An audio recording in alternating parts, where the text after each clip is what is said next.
In August 2004, demolition foreman Rick Torres swung his sledgehammer into the basement wall of Millfield City Hall. Instead of solid concrete, he heard a hollow echo. Minutes later, his flashlight revealed a hidden vault, one that would finally explain what happened to 7 city council members who vanished during a stormy night in 1976. Welcome to Hidden Legends. Before we begin this powerful story of courage, corruption, and forgotten heroism, tell me in the comments where you're watching from today. And if you believe stories like this need to be heard, hit that subscribe button and help us make sure they are. Now, let's uncover the dark truth behind one of America's most shocking political disappearances. The rain hammered against Millfield City Hall as the emergency council session convened at 9:47 p.m. on October 15, 1976. Mayor Harold Brennan had called the session after City Treasurer Janet Morrison discovered financial irregularities that threatened to bankrupt the small Ohio town. 7 council members sat around the basement conference table. Council President Elena Vasquez called the meeting to order. "We're here because Janet has uncovered evidence of serious financial misconduct," she announced. Around the table sat David Kim, Robert Martinez, Susan Phillips, Thomas Anderson, Lisa Warren, and Michael Torres, small business owners, teachers, and public servants who had dedicated their time to the community. None of them could have imagined this would be their final meeting. City Treasurer Janet Morrison spread the damning documents across the conference table. "We allocated $2.3 million for road repairs, but only $800,000 can be documented," she explained. "The remaining $1.5 million has been diverted through shell companies connected to organized crime families from Cleveland and Detroit." The room fell silent. David Kim was the first to speak.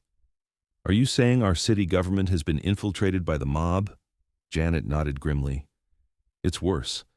The money is being used to launder profits from drug trafficking, illegal gambling, and loan sharking. Millfield has become a financial hub for organized crime operations across the entire region." Thomas Anderson studied the records with growing alarm. "These shell companies, they're all connected to city contracts approved by—" He stopped, his face paling. "Mayor Brennan," Elena finished. Harold Brennan had orchestrated it all. The 7 council members agreed to contact the FBI directly. They spent 2 hours documenting Janet's findings, making copies to store in separate locations. At 12:15 a.m., Elena ended the meeting. "We'll meet tomorrow to finalize our approach to the FBI. Until then, we don't discuss this with anyone." As they gathered their papers, none of them noticed the recording device hidden beneath the conference table, silently capturing every word. By 6 a.m., Mayor Harold Brennan knew everything.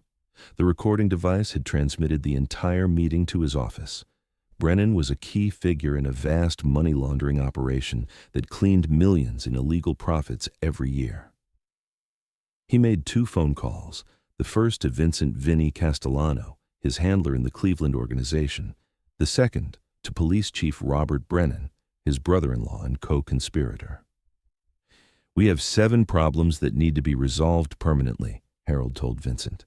The plan was simple. Invite the council members to another emergency meeting. They would enter City Hall at 8 p.m. They would never leave. Elena Vasquez received the call at 3:30 p.m. Mayor Brennan's secretary sounded urgent. "Mayor Brennan has discovered additional evidence. He needs to meet with the council tonight." At 7:45 p.m., the 7 council members gathered at City Hall. The building was dark except for the basement conference room. Elena had suggested they arrive together for safety.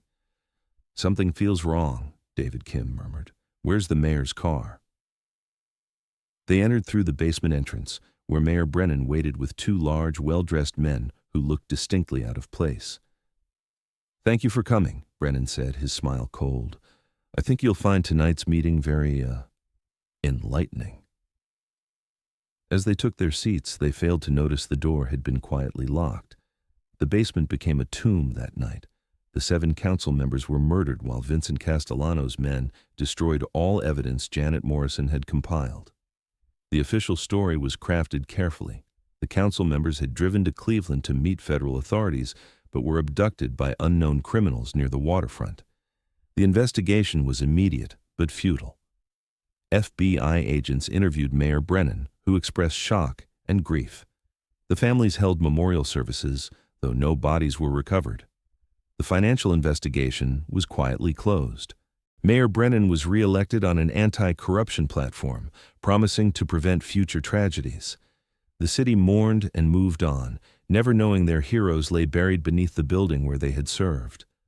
By 2004, Millfield had outgrown its old city hall.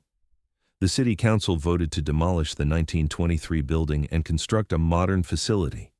The demolition contract went to Torres Construction, run by Rick Torres, Michael Torres' nephew. On August 12, 2004, Rick began demolishing the basement. When his sledgehammer struck the foundation wall near the old conference room, he heard a hollow echo. Curious, he chipped away concrete until he could shine his flashlight through the opening. What he saw stopped his heart. A hidden vault exactly as it had been left 28 years earlier. 7 chairs around a conference table. Metal filing cabinets lined the walls. Stacks of cash sat on shelves alongside ledgers, documenting illegal transactions. Most shocking were 7 sets of personal belongings arranged on the table. Wallets, watches, and identification cards belonging to Elena Vasquez, David Kim, Robert Martinez, Susan Phillips, Thomas Anderson, Lisa Warren, and Michael Torres. Rick stared at his uncle's wallet, open to a family photograph. He called the FBI immediately.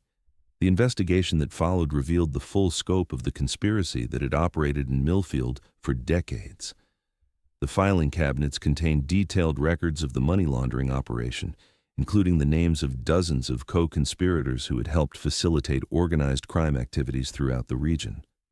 More importantly, hidden cameras installed by paranoid crime bosses had recorded the final meeting between the 7 council members and their killers. The footage, preserved on magnetic tape, showed Mayor Harold Brennan and Vincent Castellano personally executing each of the 7 council members before sealing their bodies in the concrete walls of the basement. The bodies of the 7 council members were recovered from their concrete tombs and finally given the proper burials their families had been denied for 28 years. DNA analysis confirmed what the personal belongings had already revealed. Elena Vasquez, David Kim, Robert Martinez, Susan Phillips, Thomas Anderson, Lisa Warren, and Michael Torres had been murdered for trying to expose the truth about corruption in their city government. Vincent Castellano, now 73 and living in retirement in Florida, was arrested and charged with 7 counts of first-degree murder. Despite his advanced age, he was extradited to Ohio to face justice for crimes that had been hidden for nearly 3 decades. The investigation also led to the arrest of 12 co-conspirators, including several law enforcement officials who had helped cover up the murders. Police Chief Robert Brennan had died in 1988, but his role in the conspiracy was fully documented in the recovered files. The trials that followed made national headlines, exposing the extent to which organized crime had infiltrated small-town governments across the Midwest. The 7 council members became symbols of civic courage, their story inspiring new transparency laws and oversight mechanisms designed to prevent similar corruption. Rick Torres, the demolition worker who had uncovered the truth, established a foundation in his uncle's memory to support citizens who expose government corruption. "My uncle and the others died because they believed in doing what was right," he said at the foundation's inaugural event. "The least we can do is make sure their sacrifice wasn't in vain." Today, the site of the old Millfield City Hall houses a memorial park dedicated to the 7 council members who gave their lives in service to their community.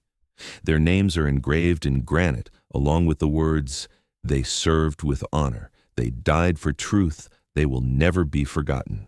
Elena Vasquez, David Kim, Robert Martinez, Susan Phillips, Thomas Anderson, Lisa Warren, Michael Torres, 7 ordinary Americans who attended an emergency council meeting on a rainy October night and never came home.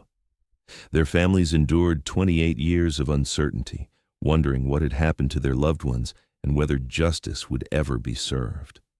The Memorial Park serves as a reminder that democracy's greatest strength lies not in its institutions, but in the courage of individual citizens willing to confront corruption even when it puts their lives at risk.